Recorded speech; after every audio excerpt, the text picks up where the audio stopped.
Welcome back to the Science of Peace, and today we will talk about how to dissemble the ego.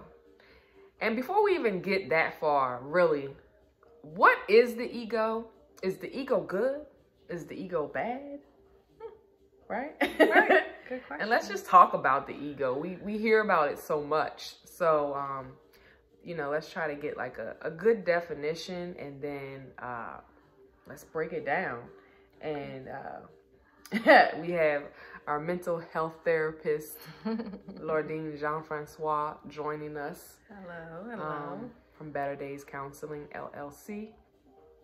And I will ask you, can you, help us understand what is the ego? How would you describe it? So there are many definitions for the ego, but the way that I would describe it as clearly and as concisely as possible is really the way that one sees themselves as compared to or in contrast to others and the world. So basically it's your self-identity, how you see you in comparison to other people and the world. Okay. Okay. And so the ego is not good or bad. It just is. It just is. The ego was developed as part of a survival mechanism from a time when we were trying to survive our environmental circumstances. And as a result, the ego was developed as a form of survival. And so even though we've evolved beyond the point of survival with evolution of consciousness and the universe and the human species, we no longer have to operate from that place, that ego-driven primitive place. But unfortunately, the animal brain, the amygdala, has not evolved beyond that point just yet. And so this is what the evolution of the ego actually looks like, an elevation in global consciousness, more and more people evolving beyond that 200 level calibration that we talked about during the last SOP. So, yeah. And I also want to, I want to say too, like, this is the time, like, during this awakening, what some people refer to as the age of Aquarius, age of information, where so many of people's beliefs are kind of dissembling and dismantling as well. And a lot of people are, coming to the realization that some of the things that we once believed and a lot of the things that we were taught, they're not exactly, the truth. And they're actually not as beneficial as they once were, because we're always evolving. Just like, with your iPhones or your Droid or whatever kind of phone you have, or computer or technology, there's always updates. And so with the new updates, you get, new apps, new speed, you know what I mean? All these things are evolving. And we as people need to do the same. It's important, it's part of the evolutionary process. And this is a good time in the world for us as a people to really understand what is the ego and how can we begin or continue our evolution. So yeah. Absolutely. And really, to speak on one of the points you just shared, those things that we used to believe at the time were true. Yeah. Right? Based on the global level of consciousness, right? And what's reflected in Dr. David Hawkins's work is that whenever we are calibrated below level 200, we have a hard time distinguishing between what is true or false, right? So what's happening as part of this evolution of global consciousness, we're becoming more aware of what truth actually is and what it looks like to be awareness in form, which is really consciousness, and knowing exactly what that means. It's the difference between asking the question, who am I, versus what am I, which really is the perspective of the ego self, the who am I, based primarily on experiences and processing your environment, versus the what am I, which is more about being the observer and being the witnesser, being consciousness as it relates to your experience. Oh yeah, let's slow that down. Let's break that down real quick, because that was a lot, and I don't want people to miss it. So it's the who am I versus the what am I. Absolutely. And that could like really that could, you like just hearing that is like, wait a minute, what do you mean what am I? And it kind of like, because like with the ego, you know, it's like the ego is more, would you say, like self-centered? Self-centered. Right. The ego is concerned primarily with content. Yeah. Yeah. And self, right? Self, and just surviving. Like, so the ego is like, it's not a bad thing, because it just wants to protect you, basically. And the best way that it knows how is survival, tactics. You know what I mean? So survival of the fittest, that whole mentality. And that kind of relates to, the who am I? You know what I mean? Right. But when you are evolving spiritually, you start to see a connection with self and everyone and everything.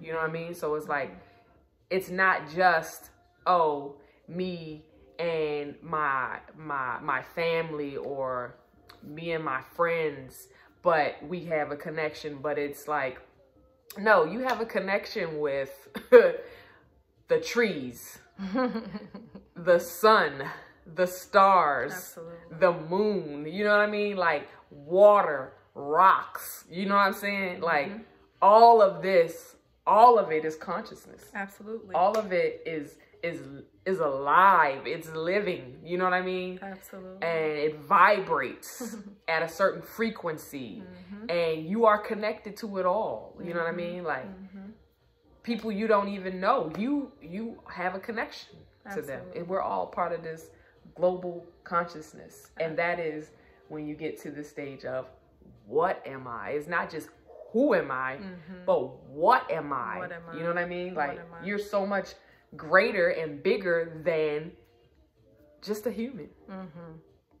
Because when you leave this human form, what are you? What are you? It's not who am I, but what am I? What am you know I? what I mean? And What like, am we I? know that death doesn't even exist. You know what I'm saying? Like we always exist. We always exist. You know what I'm saying? We always exist as an extension of source energy, as an extension energy. of divinity. We always exist. Why? God loves things by becoming them. And so as you elevate in your level of consciousness by way of a spiritual practice, a consistent spiritual practice, that is the way in which we dissemble the ego. Because through a consistent spiritual practice, there becomes an elevation and awareness and a knowing of not just who you are, which is the identity of you as self, right? I, me, but what you are, which is an extension, a part of a larger, really just a part of consciousness, universal consciousness, which is much bigger than you and I as individuals. It really is the driving force behind the entire creation of this universe. And so it's important to understand that, because from that perspective, we shift away from the scarcity lack mindset to one of creativity and abundance. When you know what you are, you know that all things are possible from that perspective. And that is what true enlightenment actually is. Whew. Yeah. And you know, like your perspective is your reality. You know what I mean? And that will be your truth. Absolutely. So I mean, there can be many truths, because what you believe will be your truth. Will be your truth. And everybody doesn't have to believe what you believe. Everybody doesn't have to believe what I believe. You know what I'm saying? You know what I'm saying? Absolutely. And that is part of the evolution. And if we all know that we are all creators and we're all creating our own realities, you know what I mean? It just makes sense to, you know, in relation to spirituality, to allow people to evolve. You know what I mean? And that brings me to one point. So I also want to talk about the books that we're reading too. So we mentioned it last session, but I am reading, right? Transcending the Levels of Consciousness by Dr. David Hawkins. And what are you reading, ma'am? Yes. I am reading Discovery of the Presence of God, Devotional Non-Duality by Dr. David Hawkins. Okay. And so, like, this it makes me think about this passage from the book, and, you know, just when I was talking about, like, people's truths and perspectives and allowing people the freedom without judgment to evolve, right? And one of the passages in here says, all humans have, by agreement, chosen this pathway.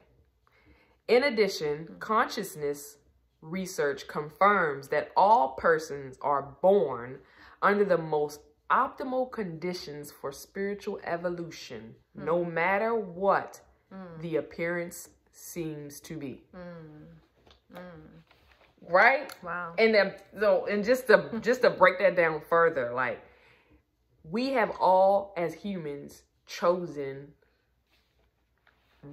this human experience. So wherever you were born, whatever parents you chose, siblings, you know what I'm saying, city, like, you chose it. We all have an agreement. Like, you have agreements, you know, contracts in a way, with family, with certain, you know, friends, relationships, cities, all of that. And so it says, right? It's like, like, come on, what am I? What am I? You know what I'm saying? And I just want to say that one more time. All persons are born under the most optimal conditions for spiritual evolution, no matter what the appearance seems to be. And that just, I always, you know, we've talked about this many times, like, you know, sometimes it could be, and I'm saying it could be, it is, the homeless man that's on the corner. You know what I'm saying? That is an experience, and to me, from what I have learned, that is an experience that could possibly be one of the highest evolutions or highest levels of consciousness, because to be homeless, you know what I mean? You're depending on other people for your survival, and that brings us a certain sense of humility.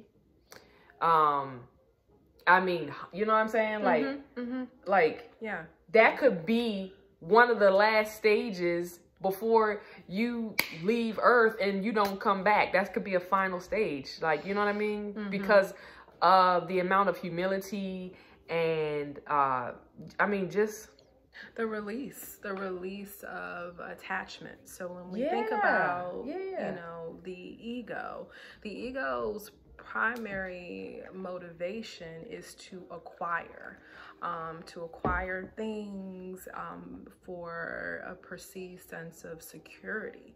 But what we know about acquisition is that the sense of security provided by that, by those things, are fleeting.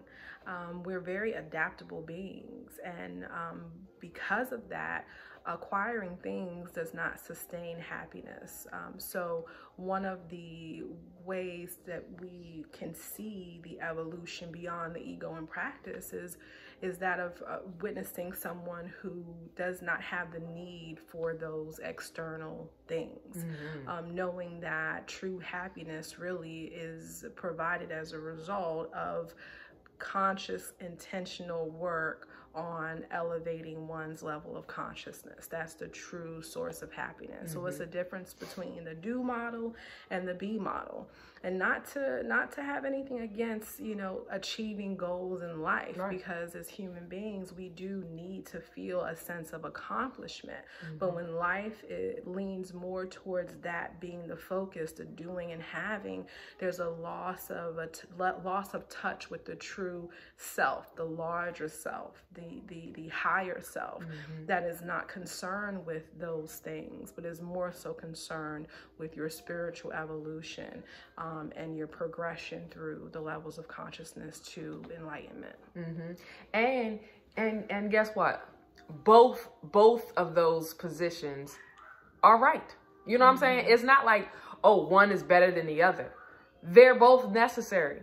What, like, you know what I'm saying? Like, to experience the feeling of being homeless, that whole experience is a necessary experience for someone's evolution.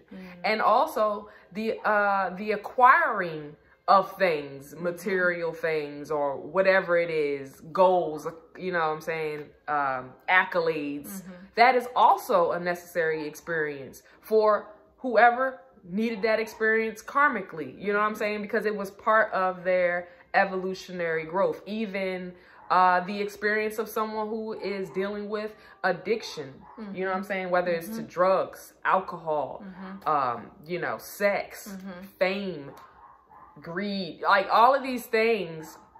So that's another reason why it's always, you know, mentioned in many spiritual books, is to not judge, because you don't know why that person needs to experience what they need to experience. But obviously they're experiencing it because it's part of their evolution. You know what I'm saying?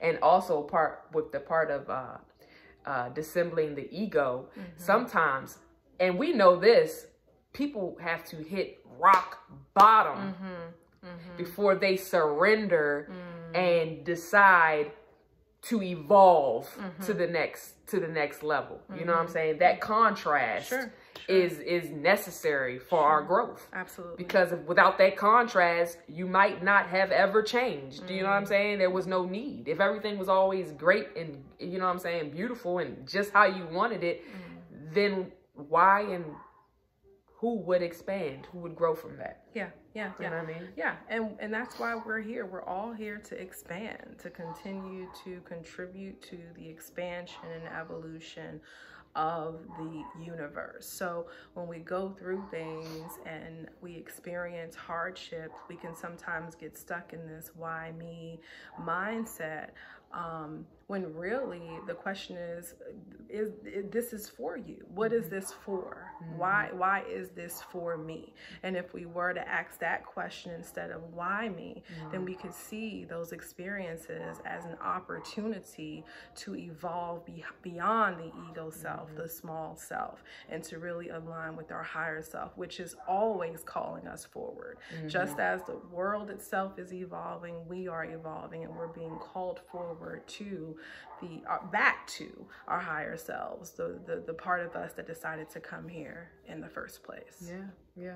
And that kind of goes, you know, back into the who and who am I and the what am I, and like, you know, the who am I is a more of a narrow focus. Absolutely. Would you say? And the what am I is a broader focus, and I would connect that more to the God focus or the God self. You know what I mean? Or whatever you call that higher consciousness, or, you know, that higher power, you know what I mean? So, and that's often helpful when you're, you know, when you're going through your own contrast or your own issues or problems, is when you start to look at it from the outside. You know what I mean? When you take a step back to really see what's going on. You know what I mean? Become the observer. Becoming the observer. And that pretty much is putting you in the position of connecting back with source, connecting back with God, or connecting back with Allah, or, you know what I'm saying, whatever that higher power is. But when you connect back to that and then observe, you know what I mean, then you're not asking exactly why me, you know what I'm saying? But you're asking, you know, what is this for? What is this for? Yeah. You know what I'm saying? How is this? Yeah. What is this teaching me? What is this teaching You know what I me? mean? Yeah. How am I to grow from this? Right. You know what I'm saying? Exactly. Yeah. And you take it less personal. Absolutely. You know what I'm saying? Yeah. Because it's not personal. It's really not. I mean, you know what I'm saying? It's like, it's personal because, you know what I'm saying, it has to do with your evolution, but it also, you know, your evolution also helps the evolution of your ancestors, you know what I'm saying, of future generations, because it's all past, present, future. It's all happening at once. But we won't go there on this one because that's a whole nother topic. But I do want to talk, you know, let's just keep getting into how does spirituality help with letting go of the ego? So through a spiritual practice, you allow the opportunity for the evolution or the transcending of the levels of consciousness. So when you have a consistent spiritual practice, you are quieting, in essence, the ego mind. And so by doing so repeatedly, you're forming a connection to your higher level of consciousness. And so by going within, by going inward, there's less of a need for external confirmation and validation of your security, of your worth, because you develop the relationship with your higher self, which does not have the need for any of those things. So by, again, having a consistent spiritual practice, you are absolving yourself of the need for those external things that tend to provide a false sense of security. False sense of security. And also, I wanted to make reference to how in the book, David talks about how the ego does not have the ability to discern truth from falsehood. Yeah. It's hypnotized by the glamour of things. Yeah, because the ego wants what it wants when it wants, you know what I'm saying? And it's part of, you know, that instant gratification. Absolutely. Right? Absolutely. Pleasure. And just, you know, survival. Absolutely. And and when you think about it, it's limiting. You know what I mean? Yeah, limiting because we are so much more than the possessions and things that we have. But so many of us define ourselves by those things and then wonder why we still feel empty. So it is. Right. It's very limiting. It's very limiting. That's key right there, is wondering why we still feel empty after, you know, after you have you worked hard. Climb that ladder. Climb that ladder. You was struggling, you was grinding, you got it out the mud. Yeah. And you get it, and it's over. You know what I'm saying? It's like, all right, what's next? Yeah. Because you thought that whatever that thing was, that outside thing was, you thought that once you got it, you would feel better. Yeah. You know what I'm saying? Yeah. And you would be like, good. You know what I'm saying? This is going to make me happy. When I get this, I'm going to be happy. Yeah. But then when you get it and you're not happy, then what? Yeah. You know what I'm saying? Yeah. And that's when, and I think Jim Carrey talks, he has a quote, and I'm probably going to mess it all up, but I'm just going to give you the bottom line of what he was saying was that he hopes that everyone achieves whatever they want to achieve. They achieve, you know, they get the success that they want. They all get rich and famous, because he said once everyone gets that, then they'll realize that that wasn't it. That wasn't it. You know what I'm saying? Yeah. But it's part of the process. You know what I'm saying? Because it's like, you won't know until you go through it. Absolutely. And that's part of your evolution. You know what I'm saying? Whatever part of the story you're on. You know what I'm saying? So that's, and after that, what is left? Yeah. It's an amazing discovery when you realize that what you've been searching for outside of yourself all the while was within. It was already there. It was already there. Hello, Wizard of Oz. You know what I'm saying? Like, that was part of the concept to Wizard of Oz, and many of some of the greatest stories that we have seen and read. Yeah. One of my favorite stories, Never Ending Story. You know, that was the bottom line at the end too. You know what I mean? When the little boy, you know, he was reading the book and creating these stories the whole time, and the whole kingdom was falling apart. But it was only falling apart because people weren't believing anymore. You know what I'm saying? And he didn't know that he was creating the story until the very end when they told him. And he was basically going to be the savior once he believed in himself and he knew that he was creating the story. It was only then that you know, that he could save Fantasia. If y'all haven't seen that, it's kind of old, you know what I'm saying? But go look that up. But it's like, what do you mean? All I had to do was click my heels. Absolutely. And I was home. Absolutely. This whole time. Absolutely. You know what I'm saying? So spirituality, you know, is coming home. Whew, it's part of the whole consciousness, levels of consciousness. And so it's always good to you know, to work on or I would say calibrate, you know what I'm saying, with whatever kind of spirituality you are into, because once again, there is no right or wrong with that. There is no right or wrong. There is no right or wrong. Really, all that matters is the intention behind the practice. So if the intention is rooted in you having a greater understanding of what you truly are, it doesn't matter what the rituals and the routines are. Yeah, because it's all necessary. It's all necessary. You know, one lifetime you might be Muslim, next lifetime you might be Buddhist, next lifetime you might be Christian. We may need to experience all of it because it's all part of our evolution. You know what I'm saying? And that's why that's just and see, when you know that, like when you know yourself, to me that's like the best way to know others. Because if you want people to allow you the freedom to evolve in the way that you need to evolve, then you also need to do the same to others. You know what I'm saying? Allow them the same freedoms. Absolutely. You know what I'm saying? So, absolutely. Because it's all we're all connected. You know what I mean? And I can learn from you or anyone else, you know what I'm saying? And vice versa. And if we were all the same, then what would we be learning? You know? How would we grow? How would we grow? We need that contrast. We need the diversity. We don't need no more robots. Okay. But I did want to comment on another quote that was in the book.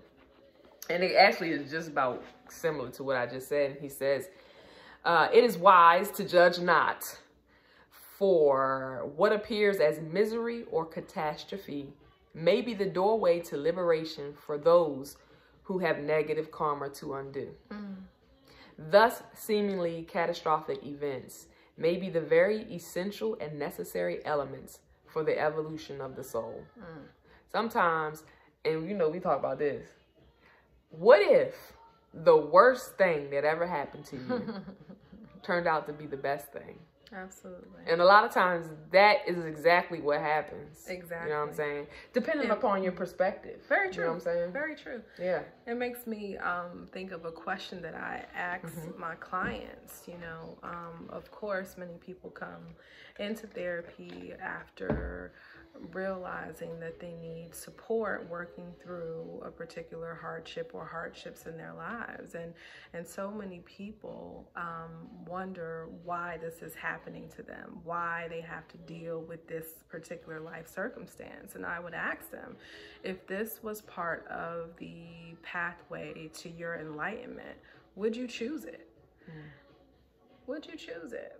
Wow. If you knew you had to go through these trials and tribulations to really get to a true knowing of what you are, would you choose it? And I think that's the question that we should all think about asking ourselves. Yeah. Yeah. Dang, that's deep. That's what you be saying to your client. Sometimes. There you go. We almost made it through without one.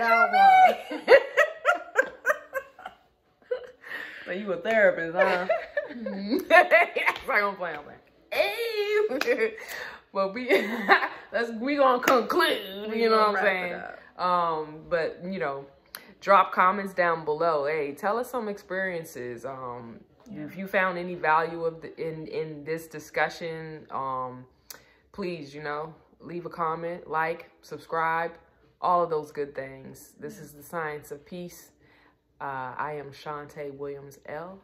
And I am Lordine Jean-Francois. Thank you so much for having me back. Okay. And you all take care. Love and light. Peace.